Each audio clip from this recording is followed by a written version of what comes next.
आज office visit schedule होती. दादा खास धाराशिववरून आले होते भेटायला आपल्याला. त्यांचं तिथं आता कॅफेटेरिया आहे. सो आता त्याच्यातच ते आता त्याचं एक्सपान्शन करतात. सो आता पहिल्यांदा 2 शॉपमध्ये होतं आणि आता अजून ते तिथं 6 शॉप घेऊन अजून ते एक्सपांड करायचं प्लॅन करतात. कारण त्यांना रिस्पॉन्स खूप चांगला भेटलाय.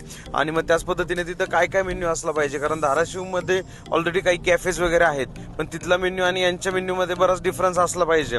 म्हणून मग ते आपल्याला भेटायला आले होते. मग आपण त्यांना मस्तपैकी छान असा फ्रोझन मध्ये बरेच व्हेंडर्स अलॉट करून दिले की ज्या पद्धतीने त्यांना अजून खूप सारा मेन्यू वाढवता येईल.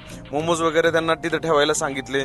बाकी छोट्या छोट्या गोष्टी खूप होत्या, त्या सगळ्या त्यांच्यासोबत डिस्कस केल्या. डिलिव्हरी वगैरे कशा प्रकारे करू शकतो. त्यांच्याच बरोबर त्यांचे मित्र आहेत आर्किटेक्ट, ते पण आले होते. सो मग आपण जे खालचं त्यांचे जे नवीन शॉप्स अजून वाढतात आहेत, सो त्याबद्दल त्याच्यात काय काय केलं पाहिजे, डिझायनिंग कशा प्रकारे करू शकतो, सिट आउट एरिया कशा प्रकारे करू शकतो, बर्थडे वॉल पासून बारीक सारीक खूप साऱ्या गोष्टींवरती आमची डिटेलमध्ये चांगली अशी चर्चा झाली आणि त्यांचा निरोप घेतला. भेटूया उद्या. तोपर्यंत लाईक करा, फॉलो करा, शेअर करायला विसरू नका. Stay tune.